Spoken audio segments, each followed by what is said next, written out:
नमस्कार, आप देख रहे हैं लोकमंच न्यूज और मैं आपके साथ प्रियंका राजपूत। खबरों की शुरुआत करेंगे और बात करेंगे सबसे पहले मध्य प्रदेश के बालाघाट जिले के नक्सल प्रभावित लौंजी थाना अंतर्गत ग्राम तरेकसा में बीती दरमियानी रात में तेंदुपत्ता के कई फड़ों में आग लगा दी गई।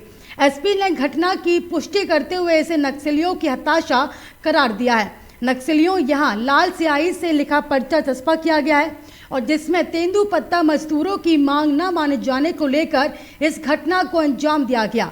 पर्चे में नव जनवादी क्रांति जिंदाबाद और भारत की कम्युनिस्ट पार्टी माओवादी भी लिखा हुआ है।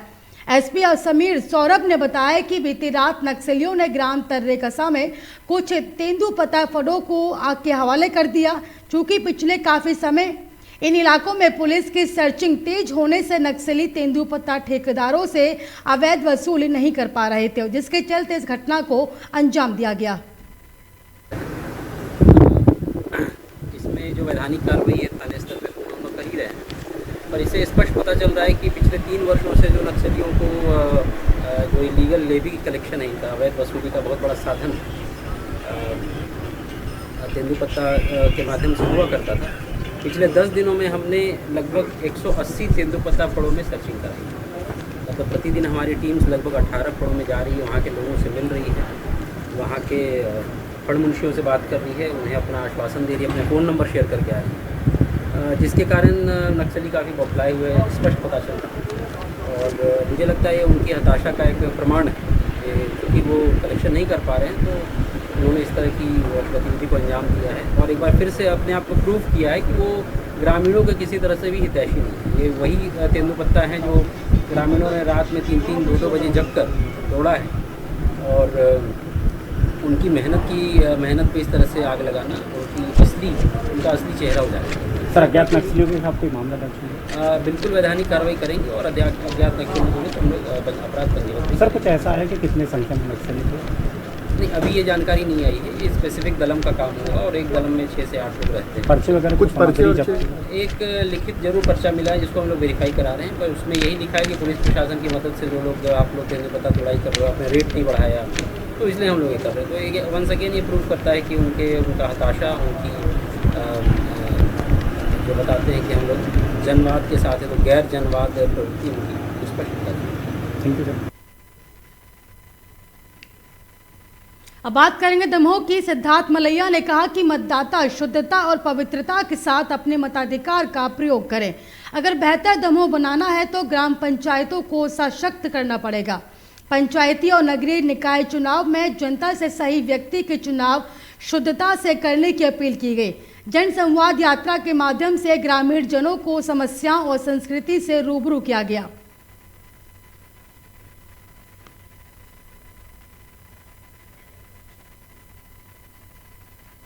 आज जन संवाद पदयात्रा का आखिरी दिन है और पंचायत चुनाव का कौतूहल सारे गांवों में है। जितने लोग ये मेरे वीडियो देखेंगे, मैं सभी से अनुरोध करना चाहता हूं, अगर हमें बेहतर दमोह बनाना है तो आपको आपकी ग्राम पंचायतें सशक्त करना होंगी। एक सरपंच के पास जो शक्तियां संविधान ने दी हैं, वो शक्तियां एक विधायक, सांसद, मंत्री, मुख्यमंत्री को भी नहीं है। चेक साइन करने की शक्ति अपने आप में एक इकाई है पूरी सरपंच। अमूमन देखने में आता है कि सरपंच का चुनाव हम अपने जाति के लोग को दे देते हैं।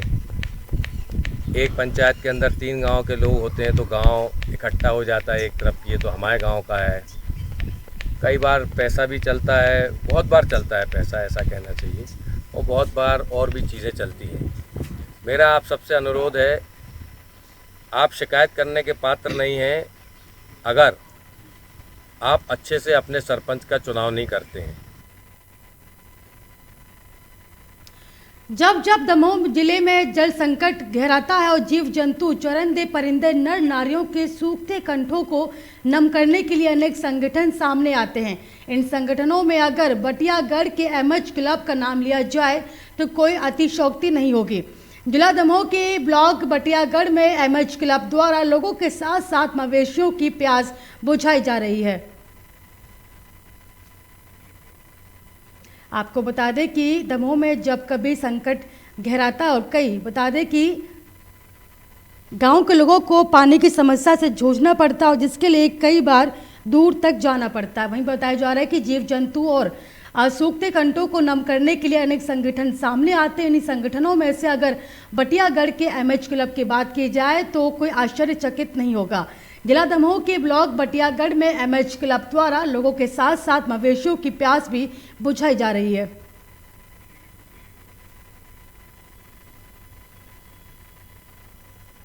डिंडोरी जिला अस्पताल में उस समय अफरा तफरी का माहौल मच गया जब जिला अस्पताल के नवनिर्मित हो रहे वार्ड में अचानक से आग लग गई। बता दें कि नए वार्ड का निर्माण कराया जा रहा था और जहां पर निर्माण संबंधी और अन्य सामग्रियां रखी हुई थी। निर्माणाधीन वार्ड के ठीक बाजू से फीमेल वार्ड है और जहां लगभग सैकड़ों पर मरीज भर्ती किए जाते हैं। अचानक आग लग जाने से पूरे वार्ड में धुआं भर गया और अफरा तफरी का माहौल बन गया। अस्पताल प्रबंधन के कर्मचारियों के द्वारा मामले की जानकारी मरीजों और परिजनों को दी गई और जिसके बाद आनन फानन में मरीजों को वार्ड से अलग किया गया। ये महिला वार्ड था, उसके साइड से एक वार्ड का बन रहा था, कंस्ट्रक्शन चल रहा था, उसमें सीलिंग का काम चल रहा था और अभी 8:15 बजे के लगभग एकदम से उसमें अचानक से आग फैल गई, जिस पे तत्काल फायर ब्रिगेड के द्वारा काबू किया गया मौके पर आकर। बिल्कुल, अभी मेरे को टेलीफोनिक सूचना मिली कि हॉस्पिटल में आग लगी। जब आकर के देखा तो under construction HDU high dependency unit under construction है, उसमें आग लगी थी। किसी भी प्रकार का कोई पेशेंट वहाँ है नहीं है। अभी हमने ठेकेदार के बंदे उधर काम कर रहे थे और ये कहीं ना कहीं उनकी चूक है। ये कल हम विस्तृत उसकी जाँच कराएंगे और आगे शासन को रिपोर्ट भेजेंगे। बात करेंगे इंदौर की हत्या करने आए युवक की हत्या हो गई। लड़की के चक्कर में आजाद नगर क्षेत्र में युवक हत्या करने आया था। जी हां, इंदौर के आजाद नगर क्षेत्र में युवक की हत्या में रोचक कहानी में नया मोड़ आया है। मृतक युवक खुद हत्या करने अपने 3 अन्य साथियों को लेकर पहुंचा था, लेकिन हमला करने के दौरान खुद की हत्या हो गई। वहीं जिस युवक की हत्या करने गए थे वो गंभीर रूप से घायल हुआ है। दरअसल आजाद नगर थाना क्षेत्र के न्यू इंदिरा नगर में शाम के समय ऑटो रिक्शा से 4 युवक राजकुमार सोनकर के गैरेज पर पहुंचे थे। इन्हीं में से सोनू नामक के युवक ने राजकुमार पर चाकू से हमला किया और राजकुमार ने हमला करने वाले सोनू को पकड़ा तो उसके साथियों ने हमला किया और जिसमें चाकू सोनू को ही लगा और उसकी मौत हो गई। हमले में राजकुमार भी घायल हुआ है। घटना के बाद तीनों आरोपी मौके से भाग निकले। घायल राजकुमार की पत्नी ने बताया कि हत्या गैरेज पर आने वाली एक लड़की को लेकर हुई है, जिसकी जांच पड़ताल की जा रही है। इस खबर पर तमाम जानकारी के साथ हमारे संवाददाता वाजिद फोन लाइन पर जुड़े हैं। वाजिद, एक युवक की हत्या करने एक युवक की हत्या हो गई, क्या कुछ पूरी खबर है? जाऊंगा जिस तरह से इंदौर शहर मिनी मुंबई के नाम से जाना जाता है और यहाँ पर हत्याओं का दौर भी लगातार जारी है और इसी तरह जो अभी कुछ ही दिन पूर्व हत्या हुई थी और इस हत्या का जो खुलासा हुआ है तो इंदौर के आजाद नगर क्षेत्र में हुई युवक की हत्या में रोचक कहानी एक सामने आई है। मृतक युवक खुद हत्या करने अपने 3 अन्य साथियों को लेकर पहुंचा था, लेकिन जब उसके ऊपर हमला करने के दौरान जब वो जिनकी हत्या करने गया था और उस पर हमला करने के दौरान खुद की ही हत्या हो गई। वहीं जिस युवक की हत्या करने वो गए थे वो गंभीर रूप से घायल हो गया था। दरअसल आजाद नगर थाना क्षेत्र के न्यू इंदिरा नगर में शाम के समय ऑटो रिक्शा में 4 युवक राजकुमार सोनकर के गैरेज पहुंचे थे। इन्हीं में से सोनू नाम के युवक ने राजकुमार पर चाकू से हमला किया था। राजकुमार ने हमला करने वाले सोनू को पकड़ा तो उसके 3 साथियों ने हमला कर दिया, जिसमें चाकू के लगने से सोनू की मतलब वहीं पर मौके पर मौत हो गई थी। हमले में राजकुमार भी घायल हो गया था। घटना के बाद 3 आरोपी मौके से भाग निकले थे, फरार हो गए थे। तो वहीं घायल राजकुमार की पत्नी ने यह भी बताया कि हत्या करने गैरेज पर आने वाली एक लड़की थी, उसी को लेकर ये हत्या हुई है। संभवतः उसी को लेकर कोई कहा सुनी या जिनका विवाद चल रहा था, जिसको लेकर ये हत्या का मामला सामने आया है। जी चलिए, आपका तमाम जानकारी के लिए बहुत शुक्रिया वाजिद। सर, ये मेरे हस्बैंड गाड़ी मैकेनिक है 2 व्हीलर के, तो मेरा बड़ा बेटा राजेश्वर और मेरे हस्बैंड राजकुमार सोनकर दोनों मिलके गाड़ी का काम कर रहे थे। 4 जने ऑटो से आए और आने के बाद में 2 तो पहले आके खड़े हो गए और पूछते कि राजकुमार किसका नाम है, तो मेरे मिस्टर ने बोला मेरा नाम है, क्या हुआ? तो बोले भैया गाड़ी का काम करवाना है। उन्होंने बोला ठीक है भैया कर दूंगा। बोले मुँह पे इन्होंने कपड़े बांध रखे थे, उनका चेहरा नहीं दिख रहा था। तो बोले ठीक है भैया कर दूंगा। बोले कौन सी गाड़ी है? तो बोले कि ना गाड़ी हम ले आएंगे। बोले तो आप कितना क्या खर्चा आएगा? तो बोले काम देख के बताऊँगा। इतनी बात करी, इतने में जो लड़के की डेट हुई ना, ये आया सामने से दौड़ के और एकदम उसने मेरे पति को ऐसा चाकू मारा, यहाँ पर एक इधर मारा, एक इधर के हाथ में मारा, तो एकदम गिर गए। वो चाकू मारने लगे तो गिर गए। उन्होंने उसको, वो पीछे जो लड़के थे ना दो, उन्होंने चाकू निकाल के मेरे हस्बैंड को पेट पे मारने लगे ना, तो इन्होंने उस लड़के की कॉलर पकड़ के खींचा, तो उनके ऊपर गिर गया वो। तो उस लड़के को चाकू लग गया, वो लड़के मार रहे थे जो, उस लड़के को चाकू लग गया। उसके बाद में फिर उन्होंने उसको धक्का दिया ना, फिर उन्होंने 3-4 चाकू फंसा। फिर मेरी गुड़िया वगैरह बच्चों ने पकड़ लिए थे, उनको पकड़ा उसको, और इतने में तो फिर सब भीड़ आ गई, तो फिर भाग गए वो लोग। जानकारी मिली थी कि न्यू इंदिरा एकता नगर में एक राजकुमार सोनकर है, उसको जानकारी मिली किसी ने चाकू मारे। जब स्टाफ को भेजा गया तो वहाँ 2 लोग घायल थे, इनको हॉस्पिटल भेजा, जिसमें एक व्यक्ति की हॉस्पिटल जाते मौत हो गई है। उसको भी चाकू लगे, सीने में चाकू है जिसे डॉक्टर मौत उन्हें बताते हैं, और बाएं में भी है, पैर में भी है। लेकिन राजकुमार सोनकर का ये कहना है कि मैं दुकान पे था अपनी, एक गैरेज टाइप की है उसकी, वो साइकिल मोटरसाइकिल सुधारता है। बोले बैठा हुआ था, एक व्यक्ति आया, मेरा नाम पूछा और मुझे चाकू मारे। अभी वो ये नहीं बता रहा है कि मैंने उसको मारा है, बोले हो सकता है उसको गिरने में लग गया हो, लेकिन प्रथम दृष्टया ये लग रहा है कि इनका कुछ विवाद हुआ है राजकुमार का और मृतक का, और राजकुमार को भी लगे। और इंदौर के भंवरकुआं थाना क्षेत्र में खयानात का मामला सामने आया। ट्रक खरीदने के बाद ना तो पैसे दिए न ट्रक दिया गया।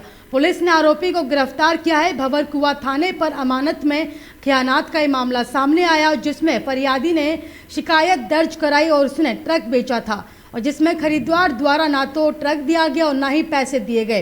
पूरे मामले में पुलिस ने अमानत में खयानात का मामला दर्ज कर आरोपी को गिरफ्तार कर लिया है। इस खबर पर तमाम जानकारी के साथ हमारे संवाददाता वाजिद फोन लाइन पर जुड़े हैं। वाजिद, ट्रक को लेकर ये मामला सामने है, आखिर पूरी खबर क्या है? जी प्रियंका, बिल्कुल मैं आपको बताना चाहूंगा, जिस तरह से इंदौर में आए दिन ठगी के मामले सामने आ रहे, तो वहीं ये नया मामला अमानत में खयानत का मामला सामने आया, जो इंदौर के भंवरकुआं थाने में दर्ज किया गया है। दरअसल अरविंद प्रजापति ने थाने पर शिकायत दर्ज कराई है कि उनके परिचित शहजाद, जो उनसे एक ट्रक उन्होंने सौदा किया था, उस ट्रक को उन्होंने शहजाद के सुपुर्द कर दिया था, और एक समय लिमिट के तहत उसको पैसा देना था। लेकिन वो समय निकल जाने के बाद भी जब शहजाद ने रुपया नहीं दिया, तो उसने अपना ट्रक वापस मांगा, तो ट्रक भी शहजाद द्वारा उसे वापस नहीं किया गया। इस पर उसने थाने में फरियादी ने रिपोर्ट दर्ज कराई है, और अरविंद प्रजापति ने थाने पहुंचकर शहजाद के खिलाफ यह शिकायत दर्ज कराई है कि अभी तक उसने ना तो शहजाद ने ट्रक दिया है, ना ही रुपए दिया है। तो पुलिस ने इस मामले में अमानत में खयानत की धाराओं के तहत मामला दर्ज कर आरोपी को गिरफ्तार कर लिया है। अब पुलिस आरोपी का रिमांड लेकर ट्रक के बारे में जानकारी निकाल रही है। जी चलिए, आपका तमाम जानकारी के लिए बहुत शुक्रिया। थाने पे अरविंद प्रजापति नाम के एक आवेदक है, उसने रिपोर्ट की थी कि उसके परिचित शहजाद, उसने शहजाद को ट्रक विक्रय किया, और ट्रक विक्रय करके नाम कराने के नाम पे उसने समय मांगा और ट्रक लेके चला गया, और ट्रक जो है गायब कर दिया। ना तो उसने उसका पैसा दिया और ना ही ट्रक वापस कर रहा है। इस पे से 406 का प्रकरण पंजीबद्ध किया है, जो विवेचना में है। आरोपी को अरेस्ट कर लिया गया है, आज उसे न्यायालय में पेश करेंगे। मेरा नाम एएसआई अशोक शर्मा। इसी के साथ मुझे दीजिए इजाजत और देखते रहिए लोकमंच न्यूज।